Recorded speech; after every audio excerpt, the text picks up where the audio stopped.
So, good afternoon, good morning, good evening, wherever you are on this fast forward planet. Sadly, still wrapped in a pandemic. There's an Omicron B something or other that seems to be percolating. 3 billion people with a B still haven't had any shots. I wrote about that a week or so ago, let alone boosted. As long as there's that reservoir of fresh human dynamics sitting there, this virus will remain happy and keep popping up. On that happy note, it's also an overheating planet. You know, I've been writing about global warming since the 80s, and I've learned a lot of what I thought was a kind of conventional science problem is more like a behavior science problem. Like we're not good at recognizing some kinds of risks, and we're not good in our current information environment at finding ways to connect with each other constructively. So that's the information, the infodemic, as some call it. But and today we're going to have a little conversation on, we're all human beings in the middle of all this. We all have brains and stresses and networks and people who we've lost and new kids who've been born and new relationships that were made on the internet, and we've all faced the acrimony and polarization on the internet. And so if you don't sustain yourself, then you can't really do an effective job of working on planetary issues or even community issues. And today we've got two really cool people who are like me, are writing and thinking and interacting on this Bulletin platform, bulletin.com, that yes, Facebook is supporting, which comes with its own levels of questions, and we're all exploring those too. I've chosen to do it because I think you have to operate within these big systems. They're not going away, and walling them off doesn't seem productive. And a lot of people are here. 3 billion plus people use this, even people who are grumpy about it. So, and today I've got Amanda Stern and Jason Feifer, and you'll learn more about them in a second. They're both writers, an editor in Jason's case at Entrepreneur Magazine. He's got a book coming out, Build for Tomorrow. Amanda really kind of came on the scene, I think, with this book, Little Panic, which again gives you a sense of what she's exploring. So we'll just dive right in here, and thank you both for taking some time out on a Friday to be with me. How are you doing, Amanda? I'm great. I'm all told, I guess I'm thriving based on the, global scenario. Yeah, right. And you're in New York City for the moment. I am. Oh, did we lose him? It appears so, but you keep on going. He'll come back. Oh, here he is. My camera has been doing some weird things lately. Oh, okay. I'm in New York, where I was born and raised. I'm right now in Manhattan, but I live in Brooklyn, and occasionally escape upstate when people invite me to their houses. Cool. Yeah. So where were you born? Where were you from? Are you from Manhattan? Yeah, I was born and raised in the Village on McDougal Street. All right. And Jason, where in the world are you? I'm not very far away. I'm in Brooklyn. I'm in Park Slope. I just came back from a lunch in Park Slope, which is what you do. And I will tell you the good thing that I did today, perhaps to our sustaining yourself theme, is I came back from a lot of my friends left during the pandemic, and I have thought, what do I do about this? And this is a hard thing to fix. And the answer is you just have to be proactive. And so I was a guy who is very interesting, does interesting stuff that I was aware of, had DM'd me not long ago because he likes my podcast. And so I said, let's get lunch instead of just DMing, because you could DM people all day long. Let's get lunch. It's time to just connect and see if you can add people to your world. So that is what we did. I just got back. It was delightful. We had all sorts of things to talk about. I now know another person in the world. This is an important part of sustaining yourself. Oh, totally. I know I made connections through the webcasts I started in March 2020 with people around the world. And some of them have become really, good friends. We do still kind of crave that idea of actually meeting face to face. And there are a few where that's happened. And and it just gives you a real great breath of fresh air. It's sort of there's still something about human experience, direct human experience, that just we obviously can't perfectly replicate in this system. Mhm. Certainly not in the metaverse, at least from what I've seen of it. Yeah. Uh, Yeah, I have complained quite a lot about how we lost so many friends here, and I have also complained to my wife about how I feel cooped up, and she has said, "Well, then just go meet people." Mhm. Do it. Right. Stop complaining about it. Just go do it. And it's true. It doesn't take that much. You just initiate something and you see where it goes. You know, it's funny. I have to interrupt for a second because I years ago wanted to know. I seem to meet a lot of people all the time, and I wanted to see how many people I actually met. And so I made a full day just to see how many people I met in one day, and I kept track of it. And it had to be like a full conversation. It couldn't just be like, "Hey, pal." It had to be like a real conversation. And I think it was a day or two. At the end of it, it was 48 people Hmm. that I had Wow. met. Yeah. But it actually, for you, it might be an interesting experiment and something to write about. I, I, I, re- I I love that. totally agree. Yeah. Well, I was just gonna add a thing that I've been doing for years is that this is so slightly different, but useful because a lot of people pass through our lives and we either forget or we forget to follow up, or they're useful, frankly, later and we can't remember exactly who they were. So I started keeping a live document called Good Contacts, which is divided by tabs, and every single person who I meet who I think I would like to stay in touch with for some reason, I Mhm. put into my good contacts. And so I've got media and finance and entrepreneurship and met on Clubhouse and whatever. There's just like a million of them. And I've been doing this for years. It feels like an incredible resource that I'm so glad that I've built. Yeah, I'd like but to see a what? screenshot or something. Yeah, I want to try to do that. Mm. me too. But what is What's the the platform? Oh, it's just a Google sheet. It's just a Google sheet. wow? So I have, and so I access it through. I have just like a bookmark in my browser that says Good Contacts, and I tap it, and it opens up the Google sheet. And it's just like a Google Excel thing, and then I have the little tabs on the bottom because you can divide them by all the different categories. See, so first you have to take a class in how to use Excel, and then you can do it. I But have a son. I have a son who can help with that. His job, he works on movies, but he's managing everything with these amazing spreadsheets and Google Sheets that he does himself, and he's volunteered his services. So maybe he can help me sort this stuff. yes, I would like some time with him.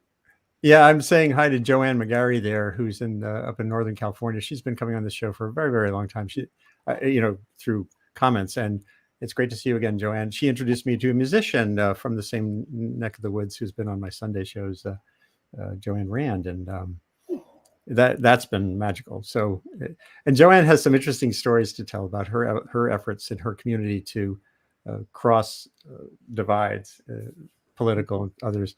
There's something involving umbrellas and lawn chairs where you sit with your two chairs and two umbrellas, and people can come and talk to you, and it's like a safe zone for working out your differences.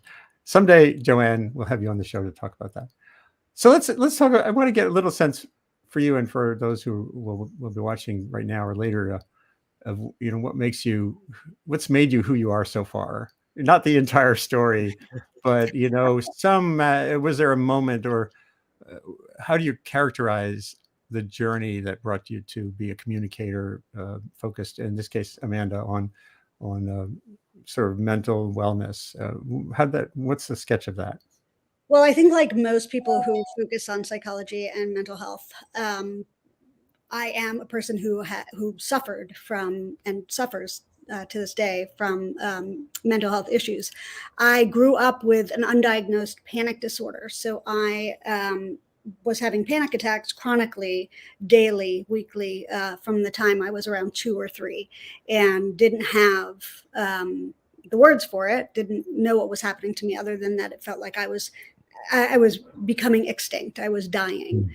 And it was a really brutal existence. And I lived like that until I was 25, when I was finally diagnosed. And I wrote a memoir about it. I actually have written, before that, I had published 12 books. And so Little Panic is my 13th book.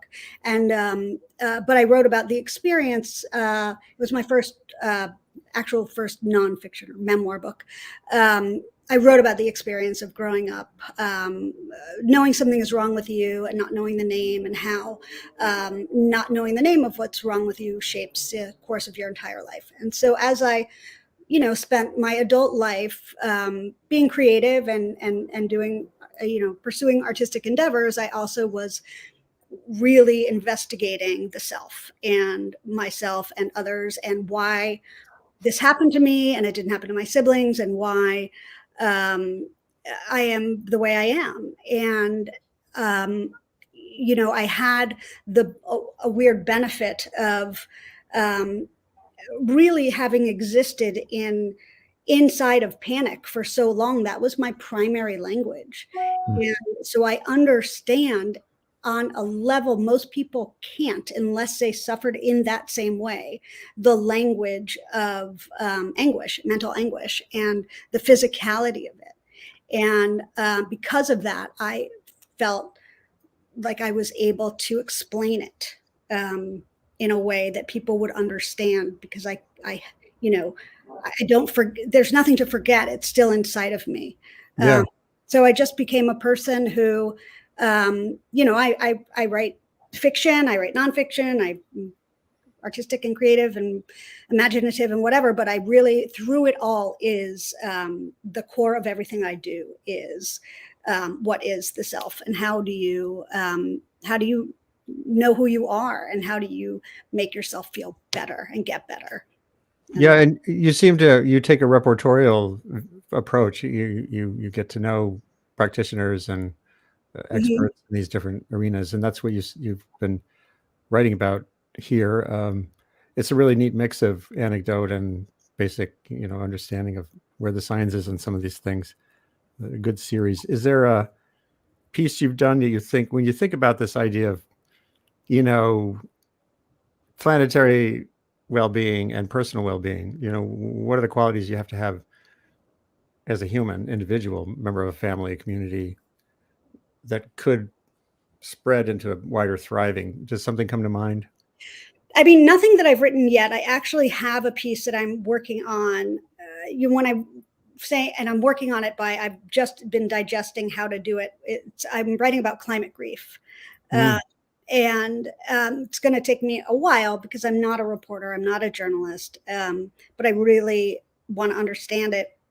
I don't suffer from it because Neither do I. No, not at all. Okay. But that's just me, and I never, chide people who have those feelings. But yeah, I don't know why I don't. I should be a person who does, but I don't. But I know a lot of people who do, and I'm really interested in learning more about it. But I do think that the soul of the argument is about empathy and caring and compassion, and understanding what it means to be a human being. If you understand what it means to be a human being, then you're going to do what you can to save the people who you care about, and you're going to think about the future. You're going to think about the impact that you have on the future, and you're going to not just be self obsessed and narcissistic. Yeah. That's a good segue to Jason's work in a certain way. Jason, I think it's too simplistic to describe you as the editor of Entrepreneur magazine, because you are. But, when I think entrepreneur, like the editor of the first magazine I worked on, which was Science Digest in the early 1980s, he went to Success magazine after that. Oh, funny. And it was all kind of more, how to succeed in business without really trying.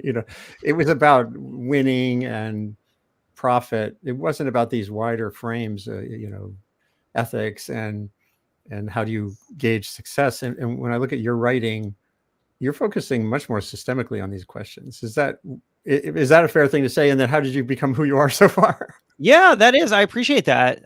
Thanks for noticing. And Amanda, thanks for all the work that you do.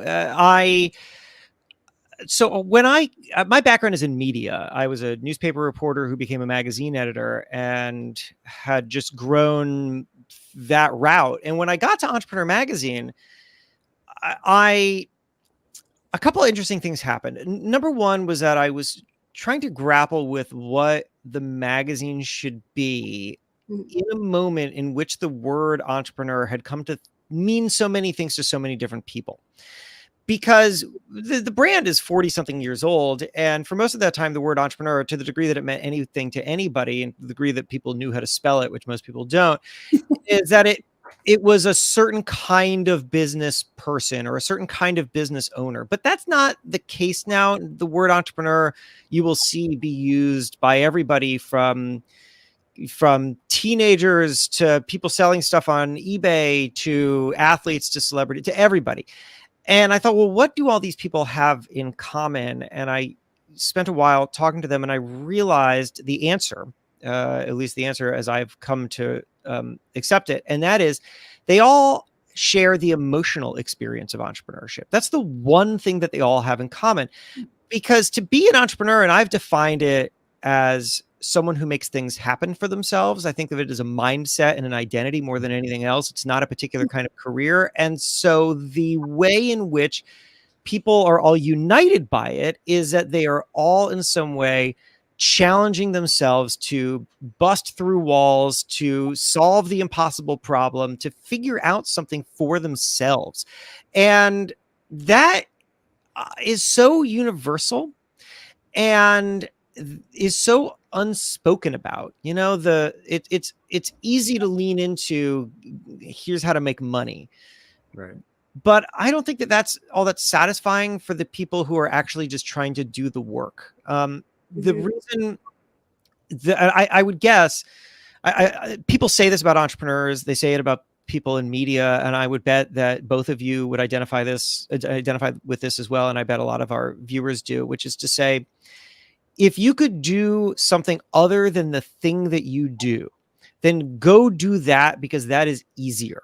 It's so much easier to take another path, to find something that's more stable that somebody has defined for you. But if you can't do that, then you follow this own path of yours that is windy and unpredictable and hard to define and requires constant grappling with. And I have found that that's the path that I was always attracted to. And it's the path that the people who I speak to are all attracted to. And that doesn't mean that it defines any kind of particular thing that they do. It could be lots of different careers and so on. But in some way or another, they have selected to do something very hard instead of something that was simpler and more straightforward. And I want to speak to all of what that is for those people, because I think that when you are in a position that I'm in, which is to say, with great fortune, able to access people who have been quite successful and have figured some things out, that you can take what they've learned and you can figure out a way in which it's useful for others. And that's the space that I like to live in. So I explore that in a lot of different ways. But by and large, I'm operating off of this assumption that the thing that is driving people to build something for themselves is that they feel like they must, but they don't exactly know how. And it's very, very hard. And that the single most important thing that they can do to get through that is to be adaptable and to learn how to be adaptable. And so that's where I focus a lot of my work. Yeah, and actually, I think your book is very much about that. Yeah, yeah. We'll get to that in a minute. And it's this. I went through a learning journey that started very mechanistically, looking at things like global warming. CO2, it's a greenhouse gas. It's building in the atmosphere. It's doing these things. These are the options for doing them. When I wrote books and magazine stories and went to the North Pole, and it was really cool. And then I got into the behavioral science and the social science. It took me 18 years. I started writing about global warming in 1988. Here's my museum piece. I've shown this before, so some people who watch the show regularly will say, enough of that. It was so long ago that a science magazine had cigarette ads on the back. What you see isn't what you get. Turns out to be true. Yeah, right. In a bad way. And then as a reporter, I kept seeing, well, things aren't happening. Okay, so more information doesn't always matter. And Al Gore's movie came out, and everyone started politicizing this thing. The right made it about Al Gore, not about the science. And that's the first time I talked to a behavioral science, actually a sociologist at UC Irvine, and she started really rattling off stuff to me. It's not like Newtonian physics. It's not as established as momentum, but it was profoundly understood that, status quo bias, confirmation bias, these are real things that impede our ability to see the world in a communally objective, shared way.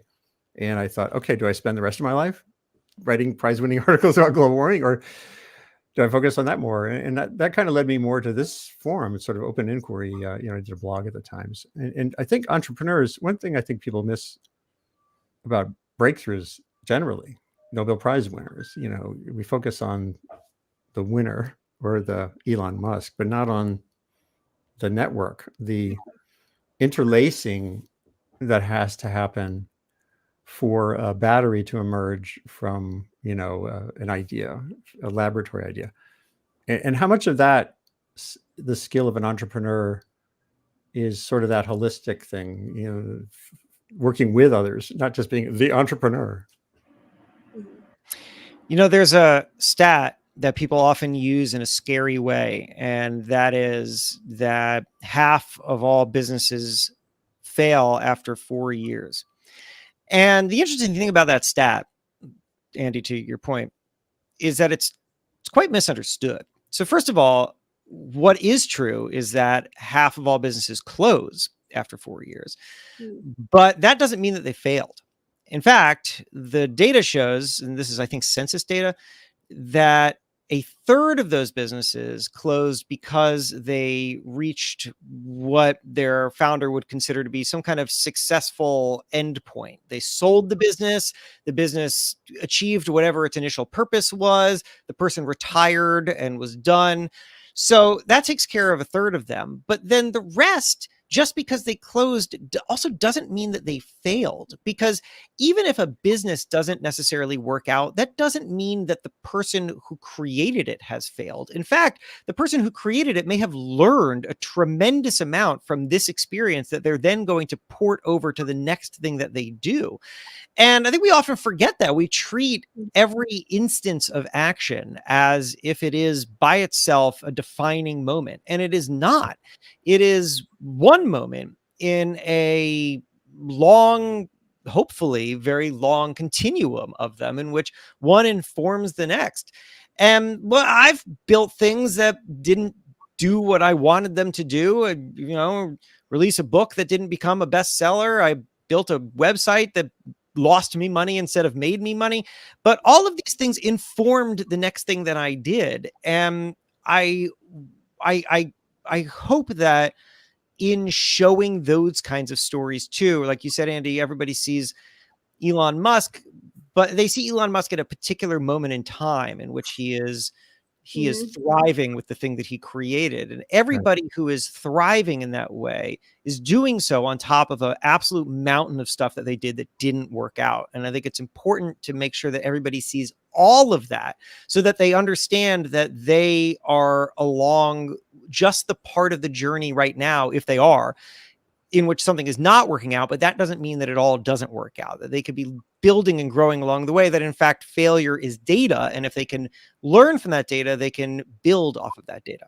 Yeah, I'm pulling up this piece, Amanda, because it reminds me of my mom, who was she was a guidance counselor in our high school, and she was into this kind of therapy. This is, the 60s, 70s, the early how you think and how you think, and working on positive regard. And I was wondering, thinking about what Jason was saying about entrepreneurship and failure, when you think about panic and or distress about the state of one's life at a particular time, is there some resonance with some of the things he was saying, or just talk about, the qualities that allow you to look at failure differently, or look at fear of failure differently. Yeah, absolutely. I mean, I agree. I could not agree with Jason more. I think that the mindset of our society is really confused, and they tend to misunderstand that life is everything is a process, everything is a phase, and we can't get to the next phase without the last one we've just completed. And the way that we look at endings as failures is really mind-boggling to me. Even the way that we look at divorce as a failure, or the end of a relationship as a failure, and all of that.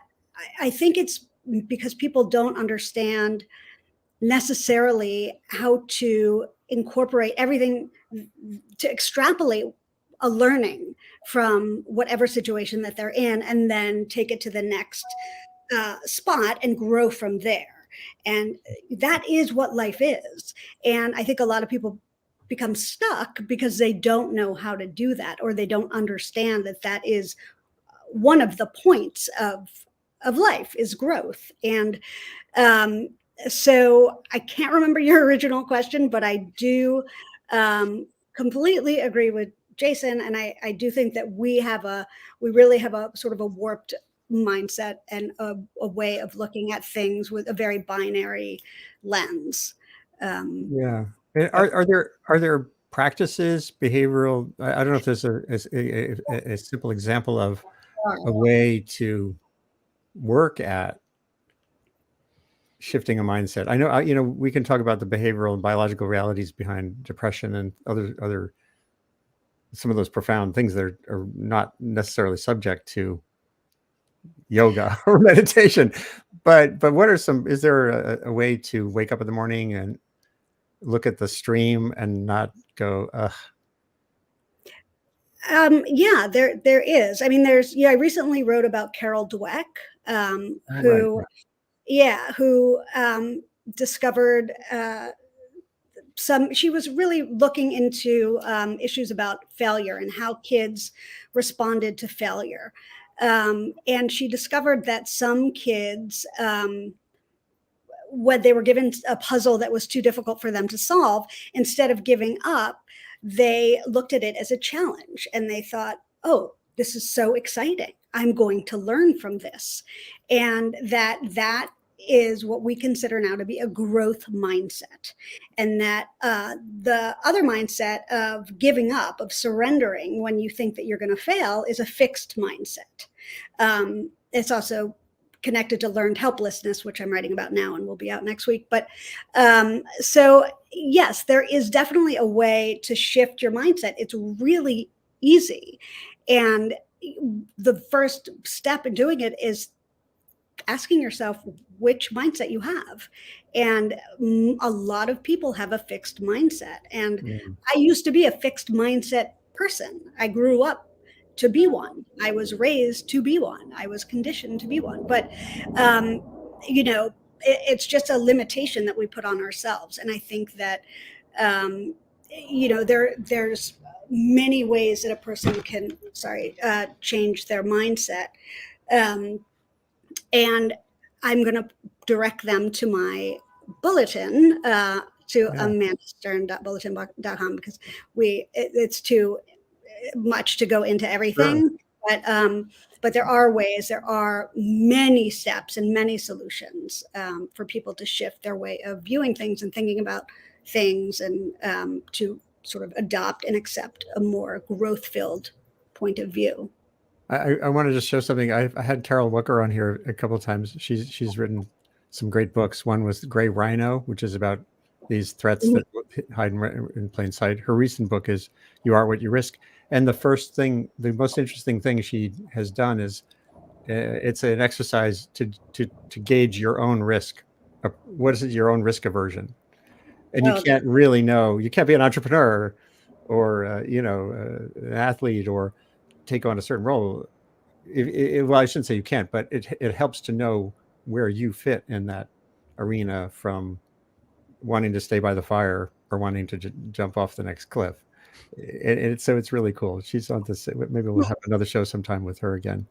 So Jason, back to your arena as well. You've written some really cool pieces. I'm going to pull up one or two in a minute, but you had one today. Just let me let's start talking about it, and I'll pull it up. The one that I got today of just stuff we've discovered. Oh, But it's not just about stuff we discovered. Yeah. It's about that the world has things going on that are really interesting and cool amid that lens that the media has, which focuses on crap most of the time.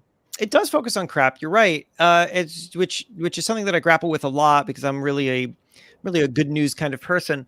I'll tell you the thing that a thing that really excites me is discovering. Look what we found. A thing that really excites me is discovering that the boundaries are not where I thought they were. I remember this as a young writer, when I would read something or I would watch something and it would be existing in a way in which I didn't know was possible. Like I remember reading Dave Eggers's A Heartbreaking Work of Staggering Genius and reading it and thinking, I didn't know you could write like this. Right? I didn't know you could tell a story like this. And even the way that he was playing with form and playing with M dashes, I didn't know you could do that. And that's the stuff that's always excited me more than anything else. It's discovering that the boundaries are not where you thought they were, because to me, a key. And so, well, I'll let me tell you just a little bit of what you're looking at now, and then I'll broaden it out. But so what that was is that actually just came out of that. I had this realization that sometimes the thing that excites me the most when I'm scrolling around on looking at the news is a report of a discovery of something that we didn't know existed. The oldest something is found. This new kind of animal that we didn't know existed. And I always love that stuff. There's a new planet somewhere, because it's just, look, we have added to our world. Throughout history, there have been people who have written that we either know everything we're ever going to know, or we have reached the final point of innovation. Totally. There's no way a good friend of mine, John Horgan, wrote a best-selling book, The End of Science. It came out in 1996. He's finessed it since then. He's sort of explained why. Well, it was the end of a certain kind of science. But. It was the end of that year's science. So that's right. And I love the constant reminders that there are things that we don't know and that we will, and that solutions to problems that we have may simply not exist yet, but that they eventually will.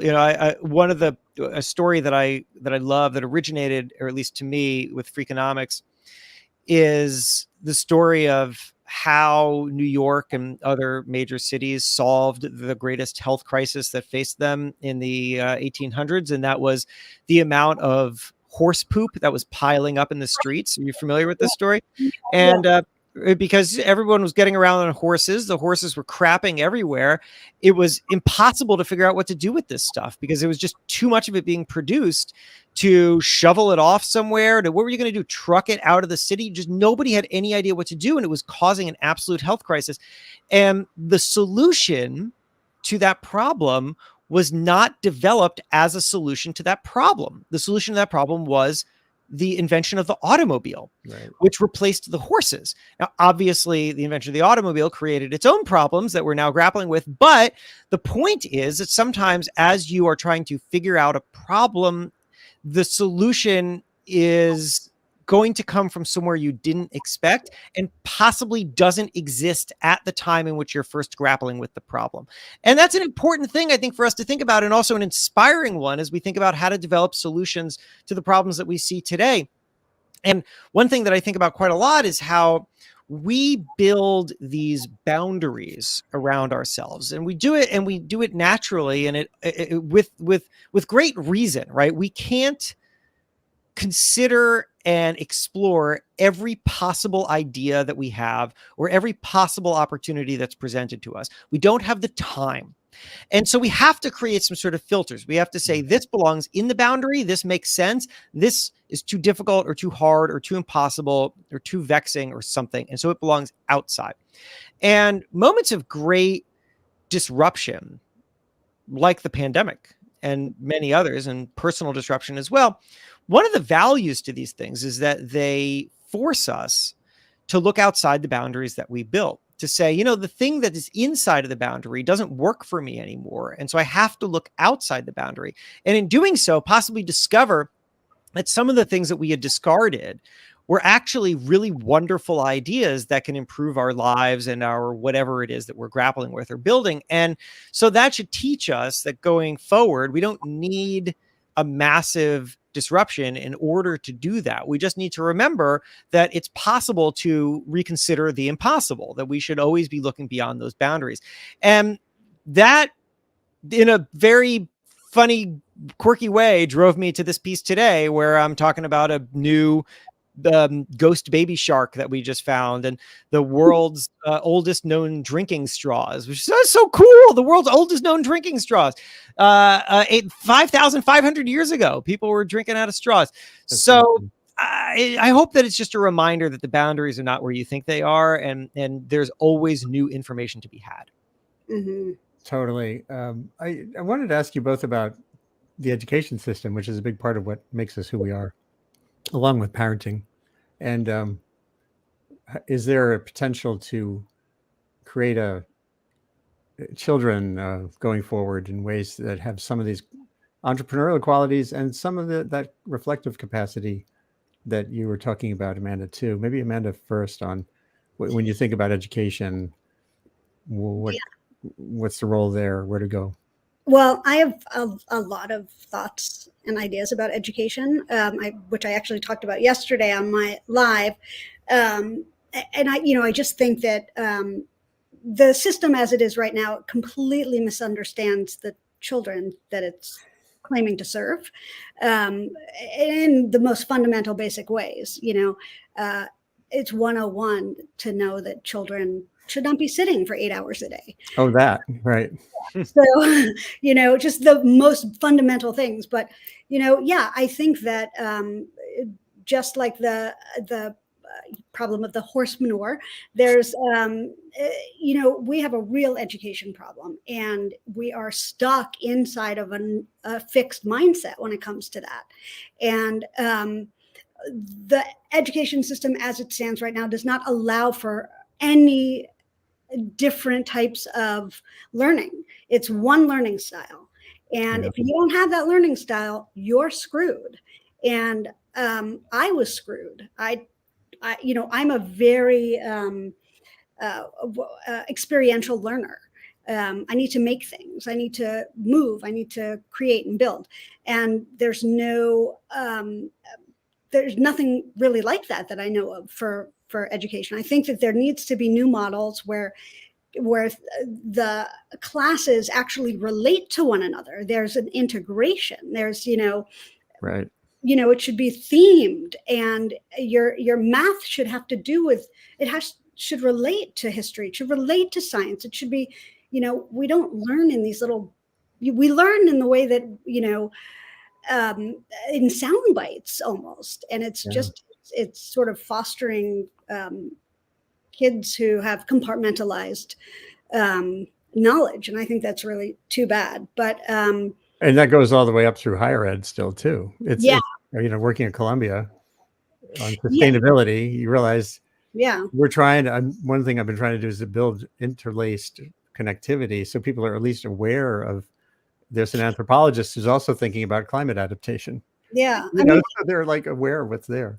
It's really a shame, though, because the way it is now, people like me who don't learn in the traditional ways aren't going to continue on with higher education. Right. Because there's doesn't feel like there's any room for us. So the people who have the ideas, we're not only the people, but the people who have a lot of the ideas for how things can change are not, are not the people who are continuing on and part of the system itself, because they're locked out of it. So I just think that there needs to be, a way to include we have all these different learning styles and we don't include them, which seems so odd to me. I don't get it. For this new century, Jason, what does that feel like from your standpoint? When you were a kid too, or when you talk to entrepreneurs who break molds, what's different? So there's a very interesting conversation in entrepreneurship right now about whether there is value to higher education. And I don't weigh in one side or the other on that, because I think that it's personal and it is down to the individual and their needs and desires and interests. I went to college, but I find it interesting that the conversation exists and is so sustained. I'll offer something that I just recently learned that I found really fascinating, which I just think speaks to the kind of broad problem that Amanda is identifying. I was talking recently with this professor at the University of Miami in Ohio, whose name is Elizabeth Wardle. And she teaches writing there. It's not her actual title, but that's what she does. And she and I were talking about how today people blame technologies like Twitter and texting for a decline in writing ability. That as children are texting more, they are becoming worse writers.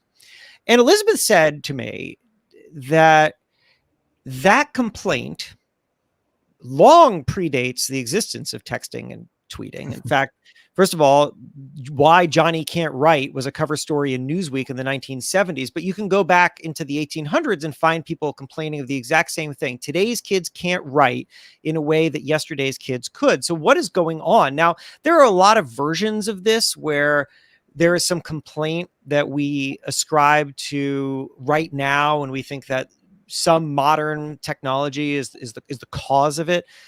And that's just not the case, because you can go back through time and find the exact same thing repeated over and over again. This is a big part of my podcast Built for Tomorrow. And yet in this instance with writing, there actually is an originating date for this complaint, which is fascinating.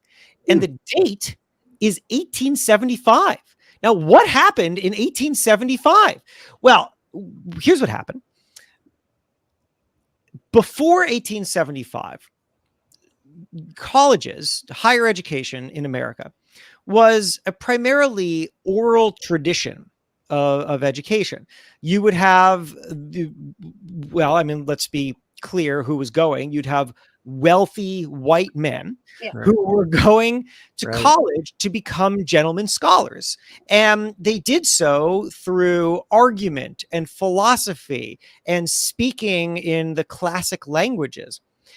But around 1875, the American economy was changing and it was becoming more industrial and more specialized. And now suddenly people needed more specialized education in order to hold these roles. And so universities were following suit and reorganizing to provide more specialized education. There it is, Why Johnny Can't Write. And so one of the things that they did as they were organizing this was that they added an entrance exam that involved writing. And that is when they discovered that all of their students were terrible writers. And instead of thinking, as Elizabeth Wardle makes this point to me when I talk to her, instead of thinking, well, this is interesting, we haven't taught them writing, and therefore, of course, they are not good writers. Yeah. They thought, these kids are stupid. And they are under the influence of something, which isn't us, but something else, which has caused them to be terrible writers. And then they had a whole long list of things that they blamed, including bad novels and bad newspaper writing, in the same way that today we blame Twitter and texting. And they were really reluctant to solve this problem themselves, because they felt like it was somebody else's problem to solve, but basically said, oh, fine, we'll do something. And so Harvard University took the lead, and what they did was created a throwaway course that all freshmen had to take Yes. that would teach them writing. And that course is still with us today. It's called Freshman Comp. And in that, they defined writing as a very specific kind of thing. It's a very specific kind of essay on a very specific subject for a specific interest set. And that became writing. Right. And it infused itself throughout all of our education, including K through 12, where now writing is taught and evaluated through really one form, which is the 5-paragraph essay, Yeah. which is a fine entry into showing people how to organize thoughts. But when it itself becomes the measure by which you are judged, then the only thing that you get taught is form. The only way that you can show that you're a writer is, can you organize into, I will say what I'm going to say, I will say it in number 1, 2, and 3, and now I will tell you what I have said. And if that's it, then nobody learns how to write. And anybody who isn't interested in that is taught that they are not a good writer. And this is the system that we're stuck with today. And I would say is a version of things that we experience in every other subject. It's a very limited way of teaching. And Elizabeth was very clear to me over and over again that she doesn't blame teachers for this. She blames the system that the teachers have to operate in. Right. And that if the teachers were given the tools and also the means by which to be rewarded for teaching a different way, then they would, and we would have a better way. And there are experiments to do writing better. But I think that we've stuck ourselves in a system in which we've tried to take the easiest possible way to teach and then evaluate something. And as a result, create information that isn't actually all of that exciting, and students don't understand why they're learning it. I make my living as a writer. I hated writing in school. And the reason I hated writing in school is because I couldn't figure out what the point of it was. I'm going to spend all this time writing something for one teacher, one person to read it, and the only point of her reading it is to tell me what is wrong in it. That doesn't make any sense. Writing should mediate activity. That's Elizabeth Wardle's line. Writing should mediate activity. And if it doesn't, then what is the point? It is uninspiring and it's not going to teach you anything. So yeah, we have a problem. And we need to solve that problem. And I think that a practical application of the things that we're learning is a really good place to start. And that is very often lacking in a classroom. I want all of that recorded. And then I want that to go viral. All right. Well, it's being recorded. So perfect. It was so perfect and so right on. And it touched on the most important elements of what is wrong. That was incredible. Thank you. So, you have a piece here, Amanda. I'm going to show it in a second. It was on how to use little tricks to face your fears in real time, just like the Stoics and like me. And there was a couple of examples in there that are interesting. They also get it. I think one thing we're talking about here consistently is breaking a mold. Education that's plastic, not writing, and a strict essay question with a right answer. Like I had a Miss Scanlon middle school teacher. I'd love to track her down in Rhode Island somewhere. We had a weekly assignment to write, but it was just to write. She just, I think it was like 2 pages or something. And so I created this little story, like it was the exploits of Edgar, but someone else wrote something completely different. It was just like, have fun. And everything else I did through that same middle school era was like torture. Especially looking at, it was always girls who wrote like really long, neat essays. And I'm like looking at this blank page and the clock is ticking. And I'm going, so I don't know. I think, but Amanda, thinking about like traits or tricks, what comes to mind? You mentioned Montaigne, who I think we all read in college. What are some of these things that can break some of these patterns? Well, I don't know the tricks for for the education system or anything like that. The tricks that I wrote about were more like hacks for anxiety, hacks for, dealing with how to go up against something that feels too stressful and too hard for you. In terms of, when you're a kid in school and dealing with this very flawed education model, the hack that you need, you can't have, because you're not mature enough and experienced enough to understand, like, oh, this way of learning is not relevant to Right. the world at large. And I'm not an idiot because I don't, I wish I could, I'll think about it and come up with some hacks for kids, but it's just, I don't have any in that Well, realm. my wife is a science teacher, and now she teaches teachers how to teach sustainability. And she was always talking about the age appropriate, the development of the brain and the development of kids' socialization. If you're not paying attention to those things, teaching the right thing at the right time Right. is really important. And that's probably true for a young person going into a job market too. You can't be some gutsy entrepreneur if you're just getting started, unless you want to. Well, maybe you can. I don't know. Is there a phase to sort of building things in that world, Jason? You have to just like duck down and kind of say yes sometimes.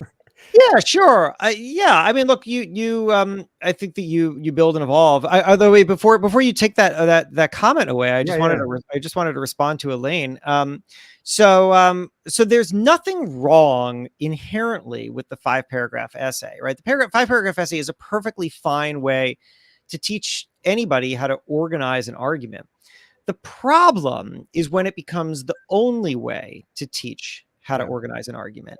And when people are taught and evaluated on whether or not they can perform this form of writing, because at that point, you slip into what's called Goodhart's law. It's one of my favorite laws. Goodhart's law says, when a measure becomes a target, it ceases to be a good measure. So, for example, when I taught when my wife and I potty trained our older son, we were trying to incentivize him to pee in the potty. And so he would get an M&M every time he peed in the potty. And I will tell you what he did. Very quickly, he figured out that he could go to the potty, pee a tiny bit, hold the rest in, get an M&M, wait a moment, a little bit more, hold the rest in, get another M&M, and on he goes. When a measure becomes a target, it ceases to be a good measure. The second that you incentivize a very specific thing, people will just play to that, and they won't actually adopt whatever holistic thing you're actually trying to teach them. The problem with the 5-paragraph essay is that in theory, it's designed to teach writing, but when it becomes the thing that is judged by itself, then everyone just learns form and they don't learn execution. They don't learn ideas, and they don't learn how to break out of the 5-paragraph essay, which has absolutely no place in the rest of the world. There's no place outside of school when anyone writes a 5-paragraph essay. So it's a fine starting point, but it cannot be the whole education of writing. That's the problem. So I agree with you that it's a fine way to organize an argument on any topic. The problem is that it becomes the only way, and then at that point, it's judged by form alone. So that's the problem. Boy. And it becomes the only way, and then you grow into a person who reads a book by Dave Eggers and thinks, I didn't know you could do right. That. Mm-hmm. That's so interesting. Elaine, she adds, I love your potty training example. Thanks. And you know what? The Goodhart's law, you'll find Goodhart's law everywhere. I'll tell you a quick story because it's one of my favorites. So there's a story. I wish I could remember the year, but it was I mean, more than a century ago. I think 1800s in the New York Times. And the headline, I swear this is so true. There it is. When a measure becomes a target, it ceases to be a good measure.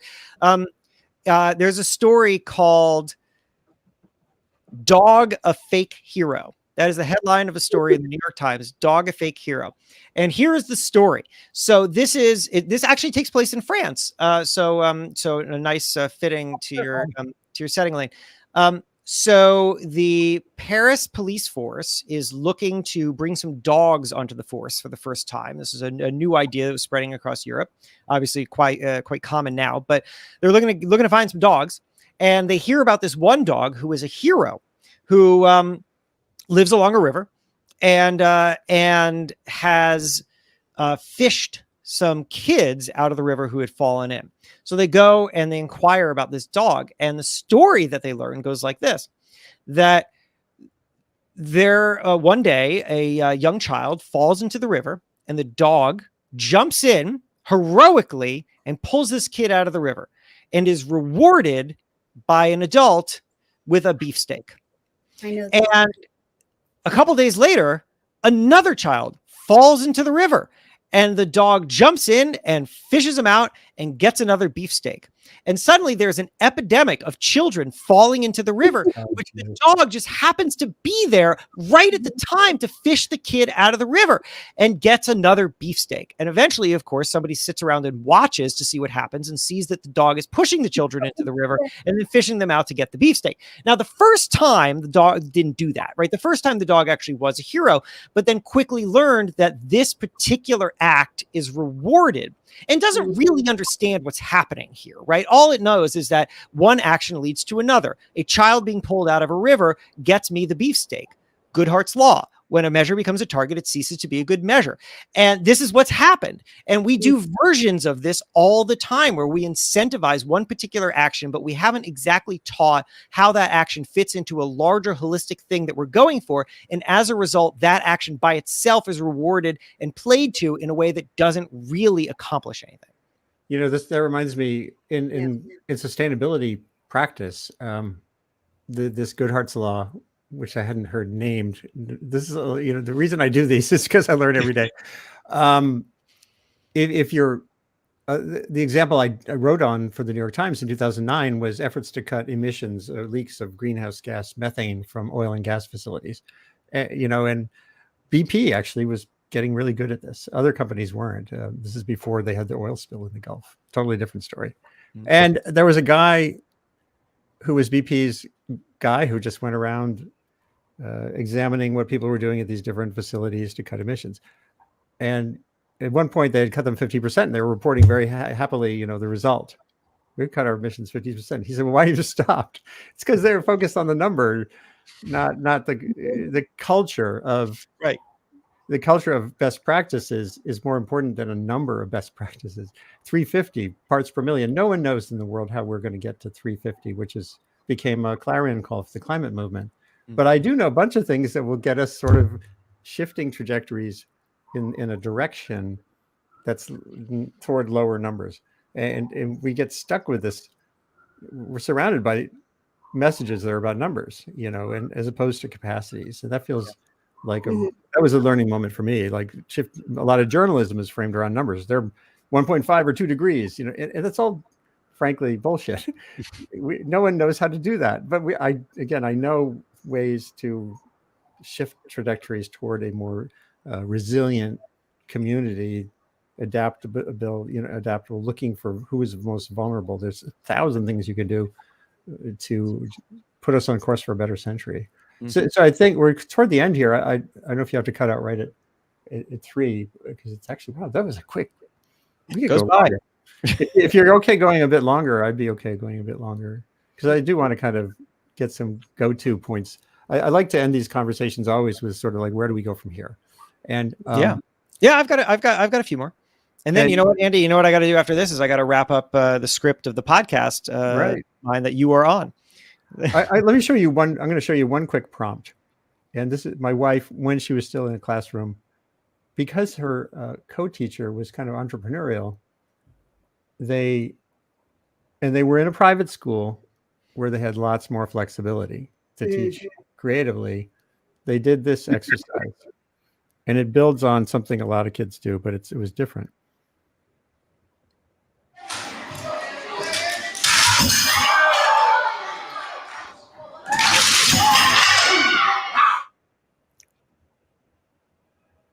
That's the part that's different. They were gauging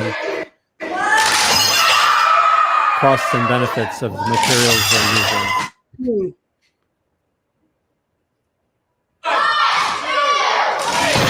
One, two. So obviously the thing that, well. One, two, three. One.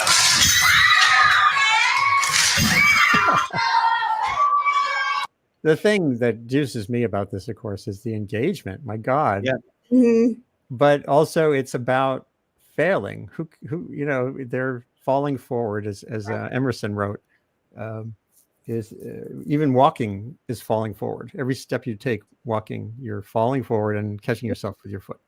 And if there's some way to propagate that, early in education, it feels like a way that we get more comfortable with failure.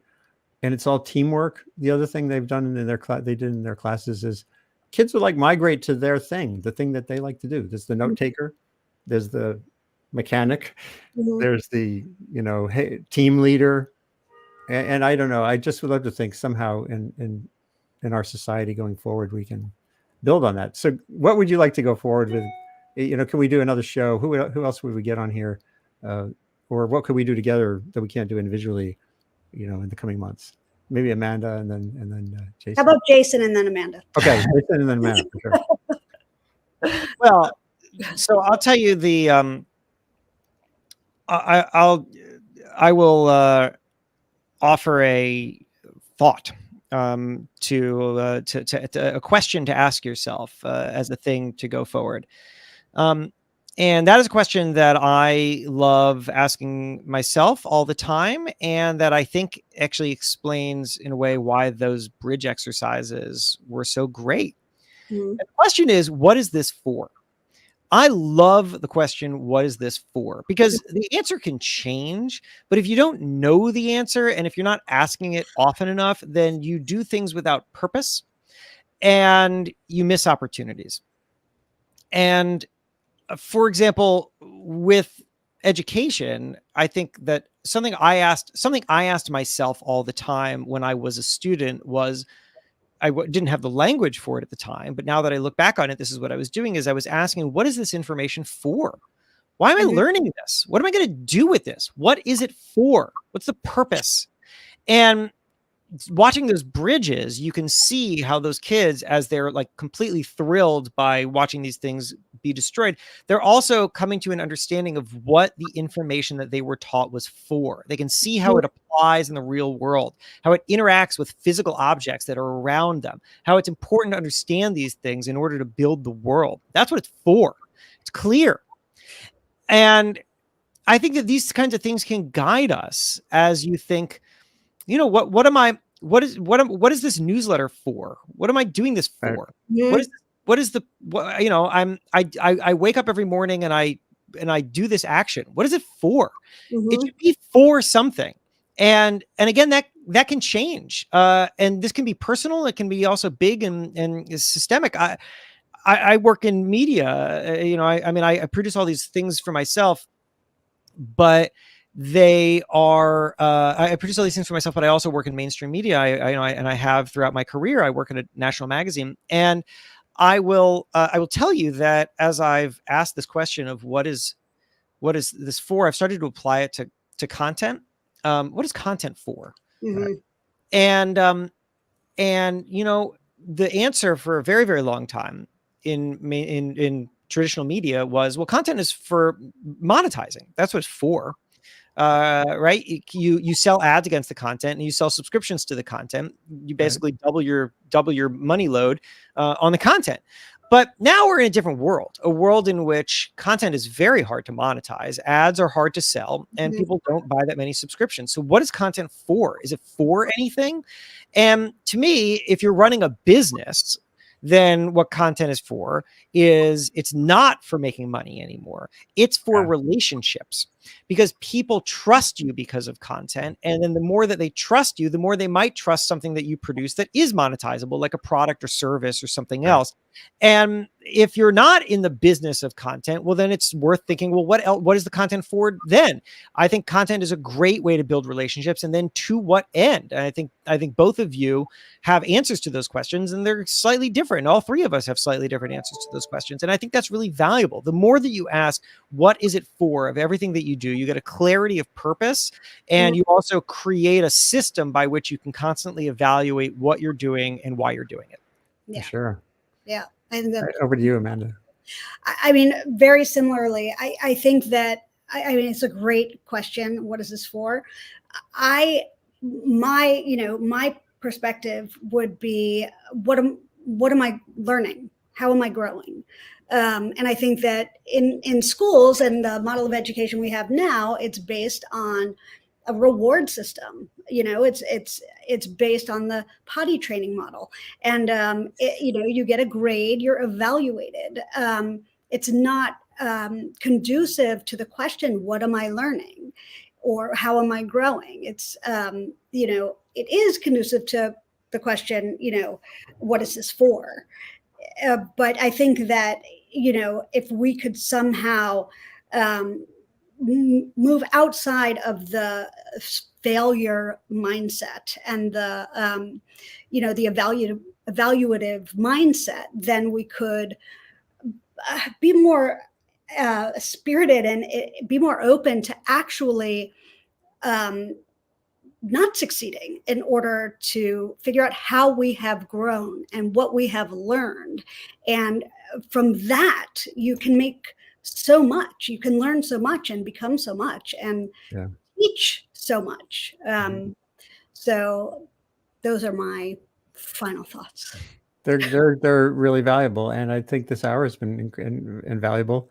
To me, this idea of, well, Dan Siegel, a UCLA psychiatrist who's been on here before, an old friend of mine. That's great. He talks about a we map and a me map. The idea of who are you? Who is the self? And there's a chunk of us that's outside there, and examining all these barrier questions seems to be at the heart of what you both are doing. Barriers for how you feel about the future, barriers for breaking through, really, to new ways to achieve something in the world. And it's great to have you on. So this is hopefully maybe we can reconvene sometime, and stay well going forward. This is Andy Revkin, Columbia Climate School Sustain What webcast. Again, I write the Sustain What column, revkin.bulletin.com. As soon as we're done, you can share this conversation with friends and anyone else you want to. It gets archived in all the places you're watching. And feedback is always welcome. If you have questions for either guest, Jason Feifer or Amanda Stern, look at that distracting scrolling bar at the bottom and you can find ways to get a hold of me. And wherever you are, take a breath and try to wake up with a sense of what are the features around you that may not really be a barrier, and go forward from there. And let us know what you're doing. Thanks again. Have a good weekend and be safe and be well. Thank you, Andy. Thanks, Andy. And